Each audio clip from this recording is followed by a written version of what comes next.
Muy buenas noches a todos y todas. El día de hoy estaré acompañándolos en el desarrollo del cuarto módulo de nuestro taller de polifarmacia. Mucho gusto, mi nombre es Jorge Andrés Sánchez Duque, soy médico general de la Universidad Tecnológica de Pereira y actualmente me encuentro cursando mi tercer año de especialización en medicina familiar de la Universidad del Cauca. Para este cuarto módulo dividiremos nuestra conferencia en 4 partes importantes. La primera, haremos un abordaje general de la valoración geriátrica integral. En segundo momento hablaremos sobre la presencia y la necesidad de identificar los síndromes geriátricos. En tercer componente será de alguna manera complementario con el módulo 3 de este taller, un enfoque hacia la prevención cuaternaria. Y el módulo 4, la parte 4 de nuestro módulo, hará referencia específicamente a la importancia del abordaje y de la consideración de aspectos psicosociales de nuestro paciente, a lo que llamamos medicina centrada en el paciente. Para comenzar, es claro para todos que el ciclo de vida nos divide en diferentes etapas y que aquellas etapas extremas tienen características fundamentales. A nivel de la infancia, obviamente, por cierto grado de inmadurez, y a nivel de la vejez, por algún grado de deterioro. Este deterioro característicamente se ve implicado en diferentes órganos y sistemas, a nivel renal, a nivel óseo, a nivel a nivel respiratorio y a nivel cardíaco, a nivel digestivo. Realmente todo este proceso de declive, todo este proceso de deterioro, para todos es obvio que se da. Sin embargo, ese proceso de declive es un proceso que es inevitable, pero esa no necesariamente debe ser patológico. De esta manera, entonces se propone que nosotros en atención primaria podemos tomar la determinación de instaurar con nuestros pacientes diferentes planes de mantenimiento de la salud.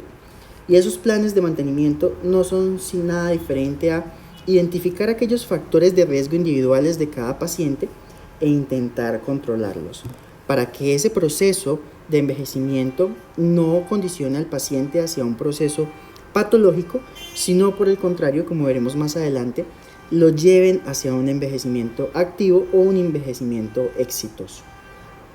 ¿Por qué es importante y nos enfocamos en este taller especialmente en los adultos mayores?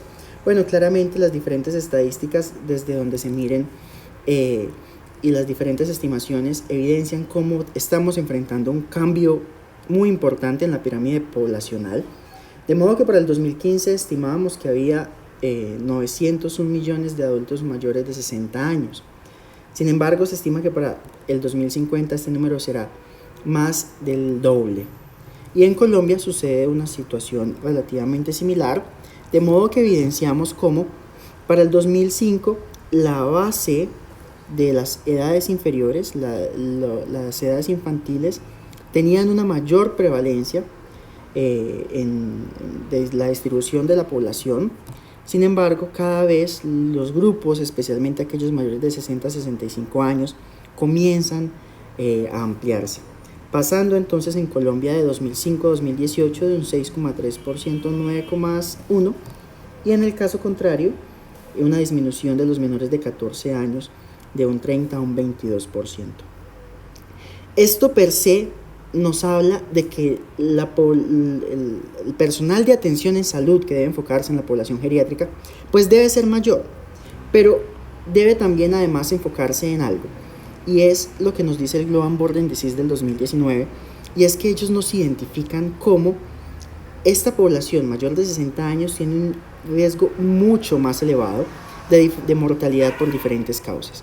Es decir, que se requiere una identificación, un tratamiento y un control de los pacientes adultos mayores a nivel cardiovascular, a nivel de las enfermedades respiratorias, a nivel de neoplasias, a nivel de todas las enfermedades, porque este es el grupo poblacional que mayor riesgo tiene de mortalidad. Y por ende debemos buscar estrategias para prevenir y disminuir esta mortalidad. ¿Y qué se ha identificado que logra de alguna manera un efecto en esta mortalidad, pues realmente ha sido la valoración geriátrica integral. Entendiendo la valoración geriátrica integral como un abordaje al adulto mayor en el cual se evalúan componentes funcionales, cognitivos, socioambientales y el componente clínico que usualmente evaluamos en cada paciente. A nivel funcional, ¿qué nos importa?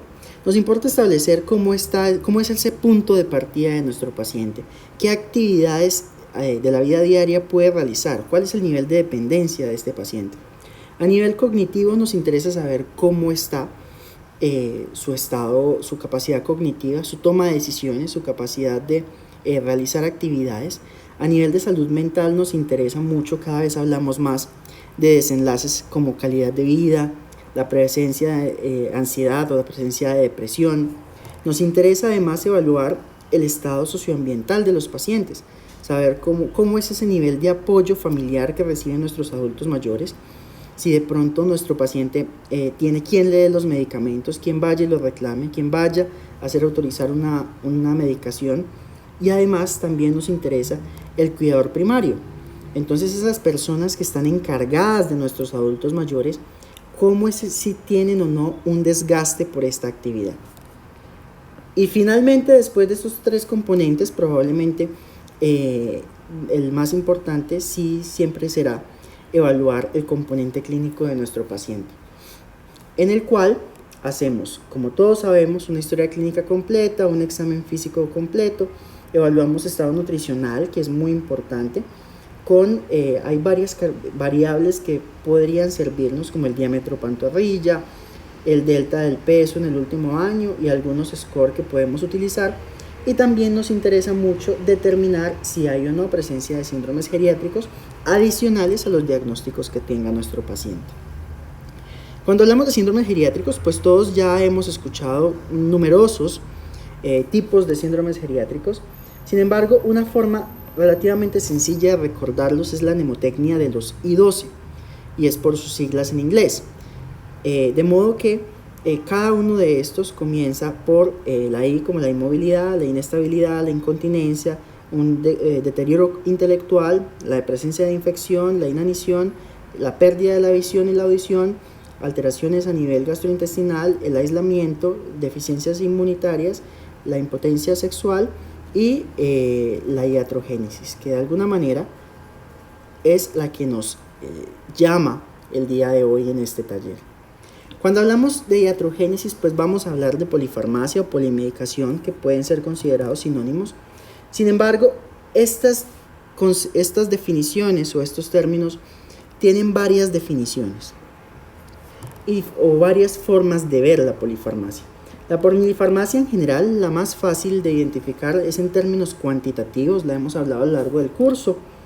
Hablamos de polifarmacia cuando hay más de 5 medicamentos que recibe un paciente, más excesiva cuando recibe más de 10 y extrema cuando recibe más de 15.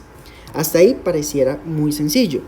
Sin embargo, hay otras definiciones cualitativas que dificultan el diagnóstico de polifarmacia, como la presencia de reacciones adversas a medicamentos, las interacciones potenciales entre dos medicamentos, la necesidad de utilizar otro medicamento para compensar una reacción adversa a un medicamento, medicamentos potencialmente inapropiados, que son sin duda alguna no adecuados para cierto grupo poblacional, aquellas fórmulas en las cuales el paciente definitivamente no hay adherencia terapéutica asociado pues a la medicación, y aquel paciente que presente la aparición de un síndrome geriátrico asociado a su medicación, pues también configuraría la presencia de polifarmacia en este paciente. Entonces, ¿qué es importante? Sabemos que el número de adultos mayores está aumentando, sabemos que el número de medicamentos y de terapias para las enfermedades está aumentando, pero debemos prevenir la polimedicación. ¿Y cómo prevenirlo? Bueno, pues primero debemos aprender a identificarlos. Entonces, algunos ejemplos básicos que todos los días nos encontramos, la gran mayoría sí los buscamos activamente, como es el caso de las reacciones adversas, o por ejemplo el tipo de hipersensibilidad a las penicilinas, que usualmente siempre preguntamos. Algunas interacciones farmacológicas que pudiesen quizás pasársenos un poco más fácil.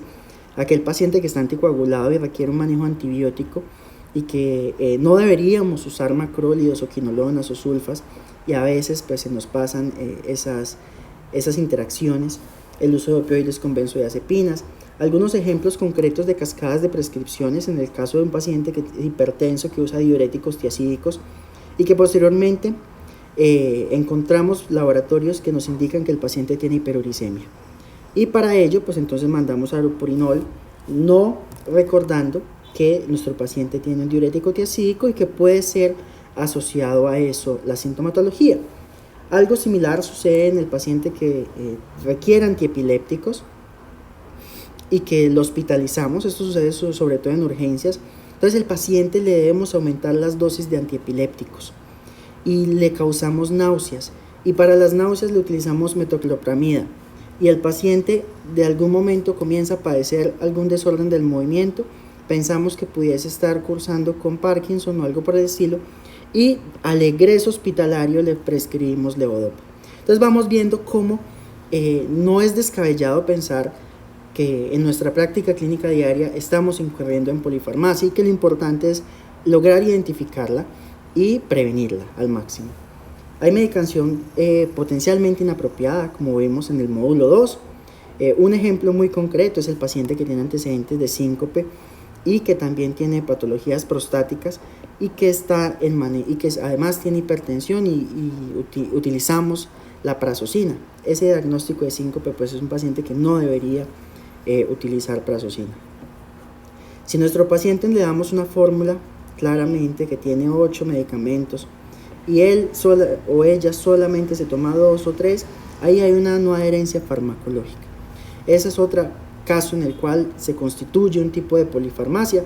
Y si un paciente, por ejemplo, usa imipramina y ya estaba comenzando a padecer, tiene un trastorno depresivo mayor, fue a nuestra consulta, le prescribimos imipramina y comenzó a padecer incontinencia urinaria, pues es fundamental que nosotros identifiquemos como probable etiología de su incontinencia urinaria ese medicamento que nosotros prescribimos. Entender esto es supremamente importante por la siguiente razón, porque es que no es algo poco frecuente, realmente es algo absolutamente muy frecuente. Poco más del 50% de los adultos mayores en los registros internacionales han reportado que consumen más de 5 medicamentos. Este porcentaje baja entre el 10 y el 20% que consumen más de 10 medicamentos. Sin embargo, cuando consideramos el alto número de adultos mayores que hay a nivel global, pues entendemos que la relación de un 10% es absurda, o sea, es muy alta. Y cuando pensamos que hasta un 3% de esa población recibe más de 15 medicamentos, pues es de preocuparnos. Y es por esa razón que todos nosotros, independientemente de nuestro lugar de trabajo, debemos tomar una actitud farmacovigilante. Debemos intentar y procurar que todos nuestros pacientes, adultos mayores o no, no incurran en polimedicación a menos de que ésta sea estrictamente necesaria. ¿Por qué? Porque con los medicamentos realmente tenemos un potencial terapéutico, es nuestra idea. Sin embargo, también podemos causar iatrogenia. De esta manera debemos evitar incurrir en polifarmacia, tanto cualitativa como cuantitativa, y en el caso de que la identifiquemos en un paciente que no la prescribimos, también tenemos que instaurar protocolos de desprescripción. Y para ello debemos no solo capacitarnos a nosotros, sino también educar a nuestros pacientes, porque para todos es claro que quizás es mucho más difícil decirle a un paciente deje de tomar un medicamento que ha tomado 5 años a tome otro medicamento adicional. Y para ello, digamos que nosotros nos propusimos fomentar este curso taller de educación médica continuada. En el segundo componente, respecto a los síndromes geriátricos, ya lo hemos dicho, el envejecimiento es un proceso inevitable. Sin embargo, lo que sí es evitable es que este sea siempre patológico, 100% patológico, en el cual haya presencia de síndromes geriátricos. A ello hablamos que es un envejecimiento exitoso o activo. Entonces es un adulto mayor que tiene 90 años, que se baña solo, se viste solo, se alimenta solo, hace sus actividades de la vida diaria solo, habla, camina y se recrea. ¿Por qué? Porque sus reservas de alguna manera están conservadas. Tienen niveles de independencia altas, calidades de vida alta, tiempos menores, libre de enfermedad mayores, menor número de hospitalizaciones, no hay un desgaste del cuidador primario e incluso los costos y los gastos de bolsillo son menores. Bajo esta idea, si nos dicen que la BGI nos logra estos objetivos, pues uno piensa es algo que tenemos que implementar. Entonces, ¿qué es lo que debemos hacer? Dentro de la BGI debemos buscar que todos nuestros pacientes se caractericen por tener un envejecimiento exitoso, un envejecimiento activo. Y para ello hay dos claves fundamentales. La primera es promover hábitos de vida saludables, buena alimentación, práctica de ejercicio, buena salud mental, fomentar la construcción y el desarrollo de programas con enfoques de prevención y promoción y, francamente, evitar pues la polifarmacia.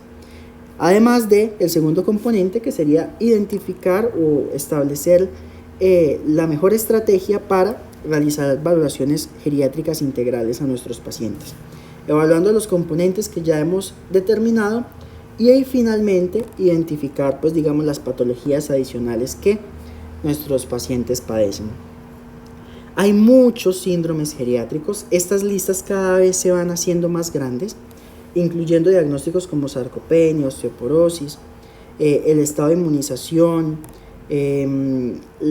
alteraciones del insomnio, alteraciones como depresión, la incontinencia fecal también, las caídas, la fragilidad, que es un diagnóstico que debemos siempre identificar en nuestros adultos mayores. Entonces, esto es un llamado a que no se nos olvide que los síndromes geriátricos son muy prevalentes y su presencia puede condicionar la evolución de la enfermedad en nuestros pacientes. Entonces, ¿qué debemos hacer? Debemos hacer una valoración geriátrica integral para hacer los diagnósticos oportunos biopsicosociales, incluyendo los síndromes geriátricos y las patologías base de nuestro paciente. Hacemos el diagnóstico del síndrome geriátrico especialmente, debemos buscar la etiología, pensar que usualmente los síndromes geriátricos tienen causas que pueden ser reversibles. Si logramos corregir esa etiología, pues maravilloso, pero en el caso de que no, pues debemos hacer un manejo complementario para buscar rehabilitar a nuestro paciente.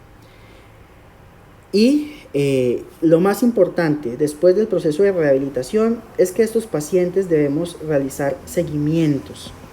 En geriatría nosotros nunca vamos a soltar a nuestro paciente. Lo más importante es que cuando hacemos el diagnóstico, hacemos una fórmula médica, le demos una indicación de cita de control con nosotros mismos. ¿Por qué? Porque nosotros tomamos la determinación de hacer este abordaje pues adecuado en nuestros pacientes. Un ejemplo claro de cómo se hace esto, entonces es una paciente femenina, una adulta mayor de 67 años de edad. Ella viene a nuestra consulta porque se encuentra muy deprimida. Ella vivía en la ciudad de Popayán, en el área urbana. Sin embargo, fue víctima de 2 robos. Entonces, posterior a eso, tomó la determinación de desplazarse hacia al área rural, comprar una finca, y pensó que allá no iba a tener ningún problema. Sin embargo, 7 meses después de que vivía allá, nuevamente por allá la robaron. Entonces realmente generó un trastorno mixto de ansiedad y depresión pues importante, que fue diagnosticado. Inicialmente le prescribimos un manejo con venlafaxina. Le determinamos que ella debía iniciar venlafaxina 37.5 miligramos al día. Sin embargo, pues ella tenía otras comorbilidades importantes. Ella tenía antecedente de gastritis crónica, que tomaba esomeprazol, tenía un estreñimiento crónico, tenía un antecedente bien importante, una hepatitis medicamentosa. Esta paciente había tenido una hospitalización en 2012 porque usaba múltiples medicamentos de medicina alternativa y aparentemente con un relajante muscular, con Dorixina Relax, tuvo una interacción farmacológica que la hospitalizó cerca de 2 semanas. Entonces ella es una paciente que todos los medicamentos que le prescribimos, ella los mira detalladamente, no es fácil que ella sea adherente a la medicación porque le tiene mucho miedo a los medicamentos. También tenía un diagnóstico por historia clínica de osteoporosis, tenía un diagnóstico de hiperparatiroidismo y nosotros logramos identificar que tenía un estado de inmunización inadecuado y que tenía también un estado de malnutrición. Tenía un esomeprazol que llevaba cerca de 8 años recibiéndolo de forma ininterrumpida. Con su antecedente de osteoporosis venía recibiendo calcio más vitamina D, también ácido andrónico, durante más de 6 años. Tenía también además un complejo B que se aplicaba hace cerca de 3 años, una ampolla al mes, y de medicina alternativa continuaba con Neurogel y Neuroxano. Entonces, lo que nosotros encontramos es que era una paciente que tenía ese antecedente de la hepatopatía y ella confiaba incluso más en su medicina alternativa porque la consideraba natural, lo cual nos vemos frecuentemente con numerosos pacientes. Además, encontramos que tenía estreñimiento, que tenía malnutrición, que tenía mala absorción, que tenía un diagnóstico de osteoporosis y que tenía un IBP que llevaba 8 años recibiéndolo sin una indicación clara para él mismo.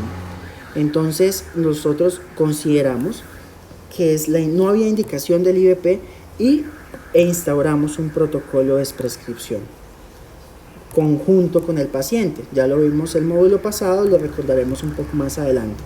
Adicionalmente, pues esa osteoporosis llevaba más de 5 años recibiendo ácido andrónico. Todos acá sabemos que el ácido andrónico no se debe dar más de 5 años, no tiene una indicación de terapia extendida y tampoco había la paciente no tenía un estudio densitométrico ni una radiografía que nos indicara pues que el paciente requería continuar con un tratamiento, ni tampoco de la efectividad que el tratamiento logró con nuestra paciente. Entonces decidimos suspender también ese medicamento y darle una cita de control con paraclínicos de control. El complejo B, francamente no había indicación, le solicitamos niveles de B12, los cuales estaban por encima de 3000. Entonces esos 3 medicamentos los desprescribimos. Así como identificamos que la paciente no tenía el esquema de vacunación completo, entonces se prescribió su esquema de vacunación, se solicitó valoración por nutrición, quien indicó suplemento nutricional. Entonces, de 7 medicamentos que la paciente estaba consumiendo antes de nuestra consulta, salió consumiendo 4. Y incluyendo claramente pues el suplemento nutricional que fue adicional y la venlafaxina también que fue adicional.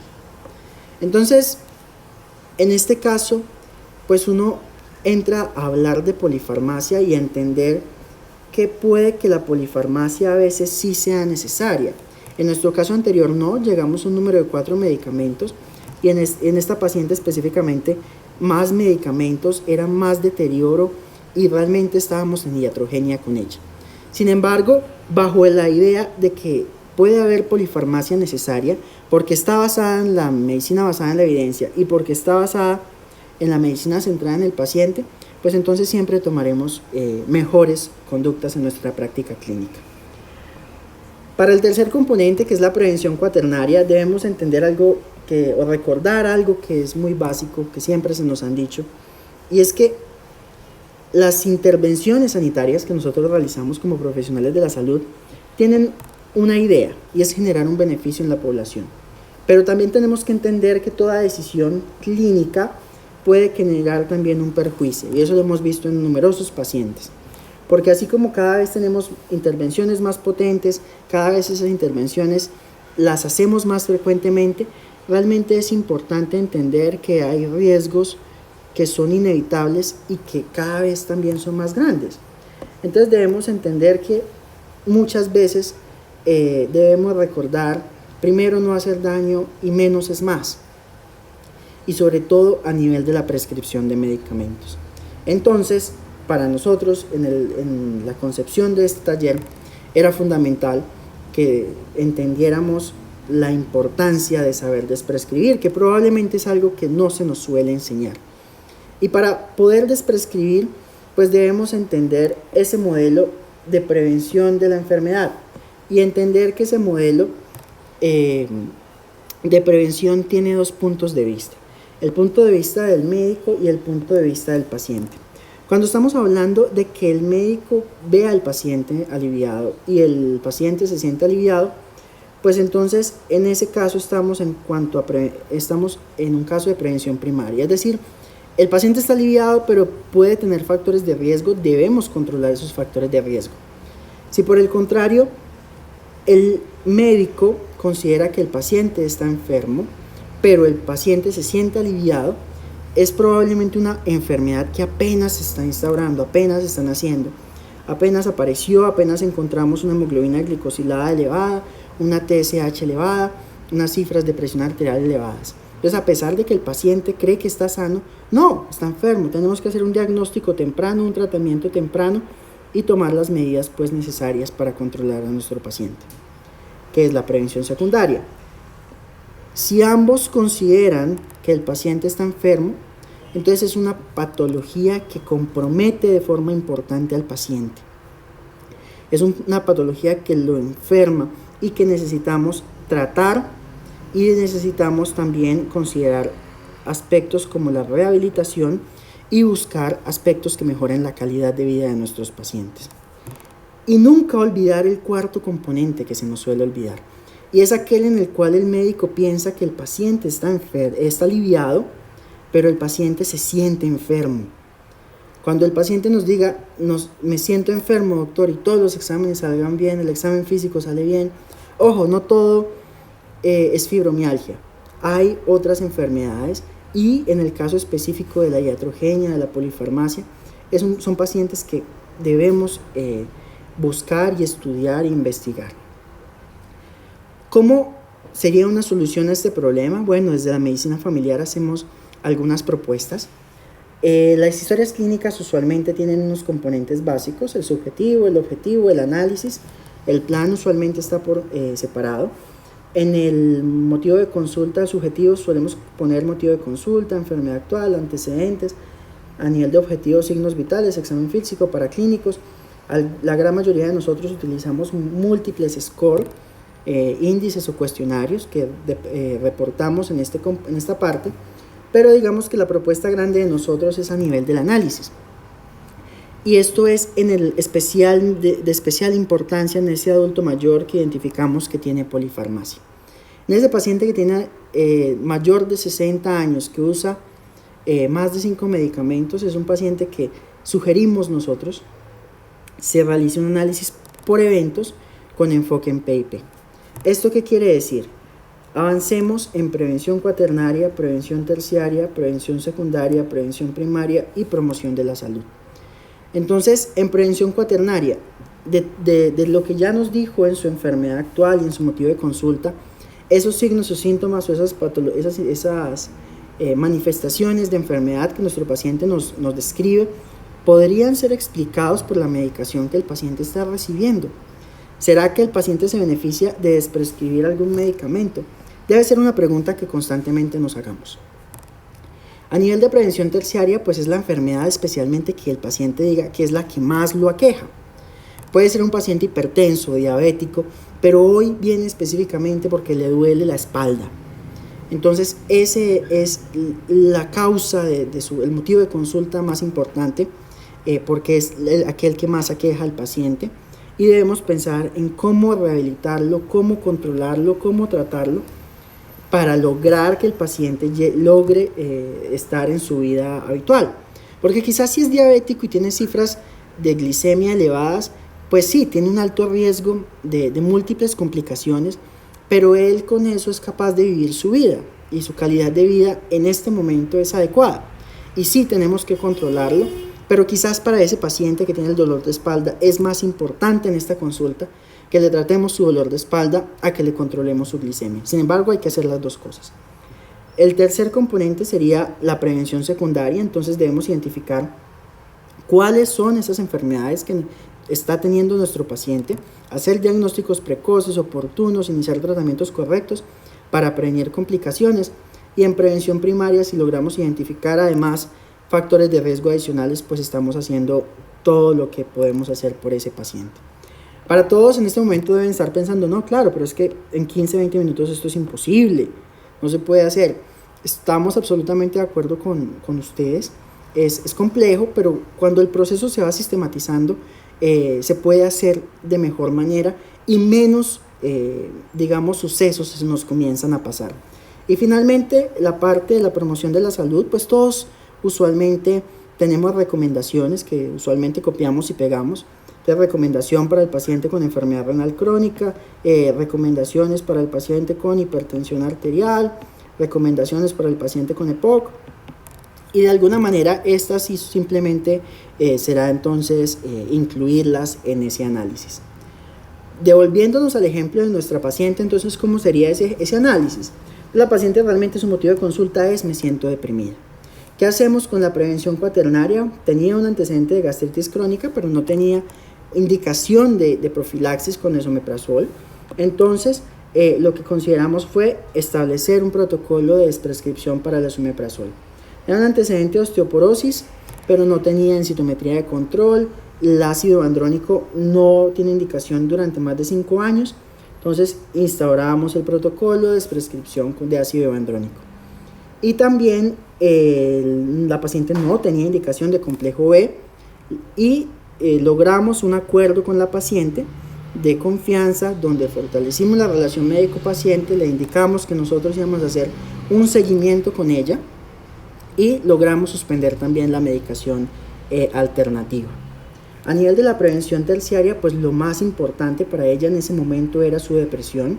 Entonces hicimos el diagnóstico del trastorno depresivo, realizamos un manejo farmacológico con venlafaxina, inicialmente dosis de 37.5, en la cita de control le optimizamos las dosis a 75 miligramos, pero también siempre tenemos que recordar que tenemos otros profesionales que van de la mano de nosotros, como en este caso psicología, y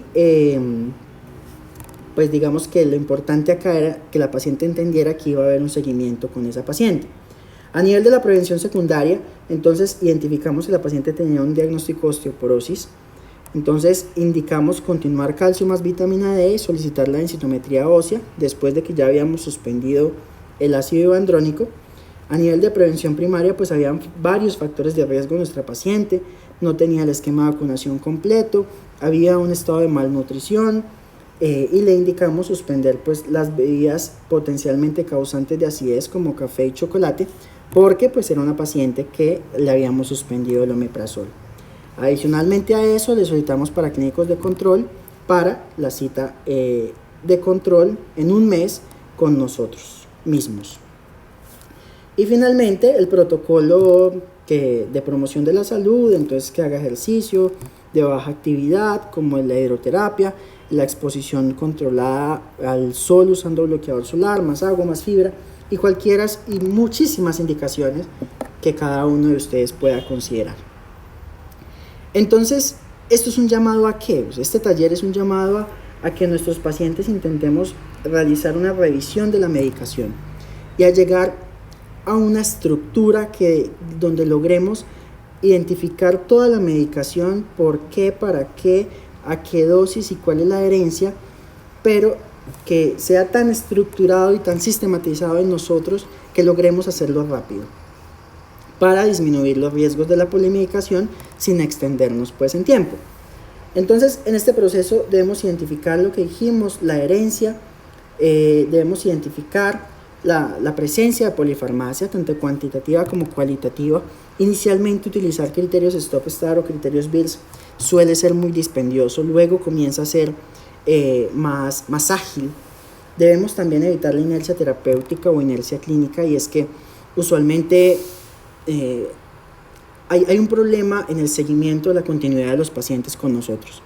Muchas veces los mismos pacientes piden continuidad con otros profesionales diferentes por X o Y razón y la continuidad se pierde. Entonces debemos buscar que haya continuidad con nosotros, y en el caso de que lleguen otros pacientes de otros profesionales, no es una práctica adecuada, aconsejada, y es una de las grandes conclusiones que queremos que saquen de este taller en reformular las medicaciones. Es decir, simplemente porque otro profesional de la salud la prescribió, entonces yo también se la voy a prescribir. No. O sea, sentémonos por qué, para qué, hasta cuándo, y hagámonos preguntas de si el paciente realmente amerita dicha medicación. Y en caso de que no, que es lo más importante. Entonces instauremos ese protocolo de desprescripción, de los cuales pues hay modelos que les hemos propuesto, tanto el módulo pasado como que hablaremos en este módulo. Entonces, el protocolo que nosotros les proponemos es un protocolo de 5 pasos. Ese protocolo de 5 pasos es determinar cuáles son los medicamentos que toma cada paciente, hacer la lista. ¿Cuáles son las razones para tomar ese medicamento? El segundo punto es considerar los posibles efectos adversos asociados a esos medicamentos. Entonces, si hay efectos adversos o no hay efectos adversos, que sería otra razón para considerar esa desprescripción. Evaluar cada medicamento si realmente ese es el medicamento óptimo para tratar esa enfermedad, o se pudiera considerar un medicamento adicional, o se pudiera simplemente quitar el medicamento sin realmente generar un impacto en el paciente. Establecer entre este grupo de medicamentos que yo considero que podría suspender, cuáles voy a suspender primero. A veces la conducta de suspender múltiples medicamentos, 2 o 3, no es adecuada. En el caso anterior que nosotros le dijimos, realmente suspendimos varios a la vez porque las indicaciones o digamos el efecto farmacológico de cada molécula, de cada principio activo, tenía que ver en cosas diferentes. Pero entonces, por ejemplo, en el caso de un paciente que recibe 4 antihipertensivos, pues suspender 3 antihipertensivos de una puede ser, y podemos inducirle un rebote y causar una crisis hipertensiva. En el paciente que recibe 4 antidiabéticos, si le suspendemos 2 o 3, o le suspendemos 2 y le bajamos las dosis de insulina, pues también corremos riesgo de que nuestro paciente debute con una crisis. Entonces, cuando los principios activos tienen un mismo objetivo, en ese caso se indica los protocolos de desprescripción deben ser más sencillos, o sea, debemos ser más espaciados y no ser suspender los medicamentos simplemente y ya. Ese sería el cuarto punto. Y el quinto punto, pues es establecer ese seguimiento con nuestro paciente. O sea, nuestro paciente debe entender que él es partícipe del beneficio y de los logros que vamos a obtener con la desprescripción, pero que debemos verificarlo juntos, que nuestro paciente debe venir a nuestra consulta. Entonces, ese quinto punto es el seguimiento.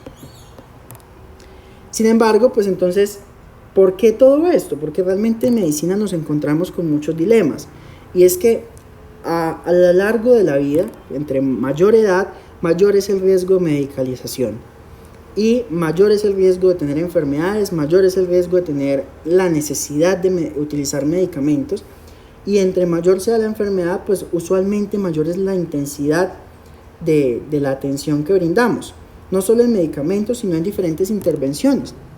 Y eso lo vemos como en algunos de los errores de prácticas innecesarias que a veces utilizamos es, por ejemplo, el uso de la toma de densitometrías óseas en mujeres perimenopáusicas, o aquel paciente que no tiene indicación del uso de IVPs o de anti-H2, pero que los usamos solamente porque toma AINES de forma crónica, o aquel paciente que para toda bronquitis le mandamos antibióticos, o aquel paciente que no tiene antecedente coronario, su riesgo cardiovascular es bajo, igual le mandamos hipolipemiantes. Entonces, digamos que un caso más dramático sería, por ejemplo, la paciente que tiene más de 65 años, ya le hicieron histerectomía, digamos por una miomatosis uterina importante, y todavía le seguimos realizando citologías. Entonces, digamos que son casos en los cuales estamos haciendo iatrogenia, y entonces debemos intentar evitar realizar esto. Como vemos, no solamente a nivel de los medicamentos, sino también a nivel de estudios complementarios y sobre todo de los estudios invasivos. Y el cuarto componente de este módulo es la atención centrada en el paciente, o la medicina centrada en el paciente, y es un llamado a recordar que hay una triada, y que esa triada es la relación médico-paciente, y que idealmente debemos incluir también a los familiares. Tanto a nivel intrahospitalario como a nivel extrahospitalario, esas implicaciones del enfoque biopsicosocial cobran relevancia porque le da un mayor empoderamiento al paciente de su patología y al familiar, le da un mayor compromiso y los beneficios realmente se logran de mejor forma, de forma más adecuada. Cuando el paciente tiene una participación activa, cuando tiene control de su vida y cuando hay un mayor grado de autocuidado. ¿Hace cuánto se comenzó a hablar de esto? Bueno, se comenzó a hablar del enfoque humanista de la medicina desde 1982. Cuando se habló esto, inicialmente se consideró que la comunicación asertiva y la empatía en los profesionales, especialmente de psicología, eran fundamentales para el tratamiento, que realmente la terapia no era tan importante como la comunicación asertiva y la empatía, porque la psicoterapia sola no lograba, digamos, unos beneficios en estos pacientes. Entonces, luego se habló de que esto debía promoverse para múltiples ramas de las ciencias, incluso para el marketing, para las empresas, pero también, pues, lógicamente para la medicina. Pero ¿qué era lo que decían? Que no se trataba de dar directivas o dar órdenes a las personas, sino que debíamos hacer partícipes a las personas de la toma de decisiones y del cumplimiento de las mismas. Entonces, el paciente tenía que participar del cumplimiento y de la toma de decisiones.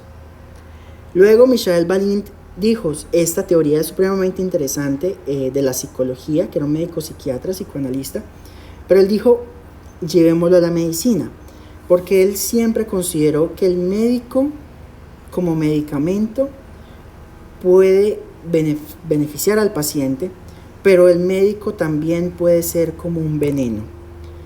Si no hay comunicación asertiva, si no hay empatía, si no hace partícipe al paciente de su enfermedad. Entonces, esta medicina centrada en el paciente comenzó a ser descrita desde 1955 en The Lancet por el doctor Michael Balint, quien dijo, la terapia médica sola es insuficiente. Requerimos múltiples mecanismos de autocomprensión que le den al paciente los mecanismos de autosanación. Y esto realmente generó un cambio bien importante en los modelos de medicina que para ese entonces y aún en nuestra época se promueve, que es un modelo biomédico tradicional en el cual nos enseñan a conocer una enfermedad, diagnosticarla y tratarla. Sin embargo, a partir de este concepto, de este modelo de Balint, el modelo psicosocial, donde se consideran aspectos psicológicos y sociales, pues cobra vital relevancia. ¿Por qué? Porque, como decíamos, cuando hablamos de prevención cuaternaria, por ejemplo, el paciente se siente enfermo, pero nosotros lo vemos aliviado. Entonces, en ese caso, la dolencia del paciente, cómo sufre el paciente su enfermedad, es quizás más importante que los laboratorios que nosotros tengamos. Y debemos hacer entonces una exploración conjunta, pero debemos comprender a nuestro paciente de una forma integral y en su contexto. Y para ello debemos construir un vínculo, fortalecer una relación médico-paciente, buscar un diálogo y hacer partícipe al paciente de esa construcción de la relación, bajo componentes de comunicación asertiva y bajo componentes de un abordaje integral. Para entender este concepto vamos a hablar del siguiente caso clínico, y es Tulia. Tulia es una pacientica de 79 años de edad, que tiene un antecedente de un solapamiento asma EPOC desde los 59 años. Ya llevaba 20 años usando inhaladores de larga acción con adecuado control de este. Sin embargo, los últimos 5 o 6 meses estaba consultando frecuentemente porque estaba presentando tos nocturna y cierto grado de dificultad respiratoria. Ya no estaba ayudando en la casa, no estaba haciendo las actividades que solía hacer, y asiste a nuestra consulta acompañada de su hija porque los síntomas están siendo exacerbados a pesar de estar con la medicación correcta. Entonces nosotros diríamos, bueno, en esa consulta de 15-20 minutos, ¿qué es lo primero que vamos a pensar? Lo primero que pensaríamos, pues claramente, ¿será que el paciente está siendo adherente? ¿Será que está utilizando el inhalador adecuadamente? Ella además era oxígeno requiriente. ¿Será que es culpa del medicamento? ¿Será que es culpa del oxígeno? ¿Será que no lo están usando? ¿Será que no se lo están entregando? ¿Será que la regañamos porque no usa adecuadamente el inhalador? ¿Será que le subimos la dosis? ¿Será que adicionamos otro inhalador? ¿Qué es lo que debemos hacer? Entonces, en esa primera consulta lo que hizo el médico fue decirle: debes usar tus medicamentos como te he dicho. Si no, te vas a complicar y puedes morir. Esa fue la primera consulta. Sin embargo, habían otros aspectos psicosociales, había un aspecto más allá de la enfermedad que era evidente, y ese era evidente era que Tulia, por ejemplo, no había querido asistir a la consulta. Tulia estuvo totalmente callada durante toda la consulta. Quien se expresaba realmente era su hija, mientras Tulia solo la miraba. Y lamentablemente, después de esa consulta, un mes después, Tulia fue hospitalizada por una exacerbación. Entonces, ahí en esa consulta no se logró abordar la complejidad del paciente. Solamente vimos la enfermedad, vimos que el tratamiento era el adecuado y vimos que, digamos, una inercia clínica en cuanto a hacer lo mismo, no tomar conductas, no tomar cambios. No tuvimos empatía, no tuvimos una comunicación asertiva y probablemente en este caso específico ni siquiera hubo comunicación con Tulia. No logramos percibir las necesidades ni las expectativas de Tulia, no hablamos con ella. Y por ende, entonces los cambios que se hicieron pues no fueron adecuados, porque nos centramos en la enfermedad, pero no entendimos la dolencia de Tulia, ni entendimos cuál era esa expectativa de salud que tenía Tulia. Cuáles eran sus propósitos y sus metas en su vida y su compromiso con aliviarse, o sea, si ella quería o no realmente aliviarse. Entonces, en ese caso, digamos que era lo correcto. ¿Qué fue lo correcto que debimos haber hecho? Lo que debimos haber hecho fue hacer sentir a Tulia como el centro de la consulta. Y a ello lo llamamos propuesta CIFE, evaluar los sentimientos de la paciente, las ideas de la paciente, cómo está la paciente y cuáles son sus expectativas. Ojo con esto.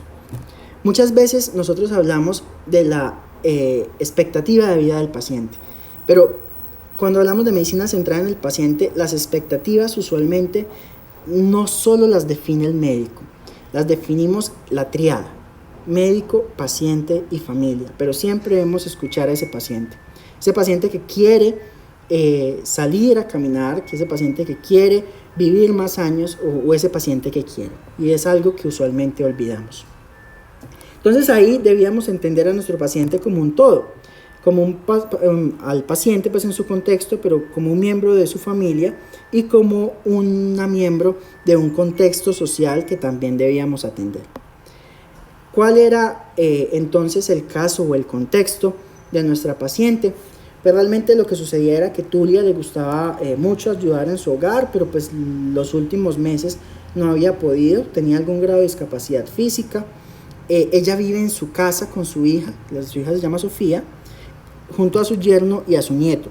Y todo el tiempo últimamente se la pasa viendo televisión, se la pasa en la sala, porque en la habitación a veces se siente muy sola, entonces simplemente se encierra con el gato, pero sigue sintiéndose sola. Entonces, su hija tiene 46 años, tiene estudios primarios incompletos, es ama de casa, vende postres y chocolates que ella misma prepara para tener un ingreso adicional económico, probablemente entonces hay algún problema económico. Su yerno tiene 50 años, tiene hipertensión arterial, diabetes mellitus y ojo, su yerno perdió el empleo hace poco porque le amputaron la pierna izquierda como complicación de su diabetes mellitus. A partir de ese momento que fue supremamente reciente, fue hace 6-7 meses, entonces su yerno que vive con Tulia comenzó a fumar mucho. Entonces aquí, en este contexto familiar, encontramos dos situaciones. La primera es que hay un tabaquismo pasivo por parte de Tulia, y la segunda es que como ella se pone tan triste y se encierra en la habitación, se encierra pues con su mascota, que es un gato. Entonces estos factores de su contexto familiar pues probablemente pueden contribuir a que su patología empeore. Tulia pues por los problemas económicos, ella tiene otro hijo y ese hijo pues le apoya con algo de dinero, pero pues de alguna manera Tulia mantiene muy triste, mantiene encerrada con su mascota y no siente que contribuya adecuadamente a esa familia. Entonces, vemos acá un caso probablemente muy sencillo, pero que ejemplifica claramente la importancia de conocer ese componente psicosocial.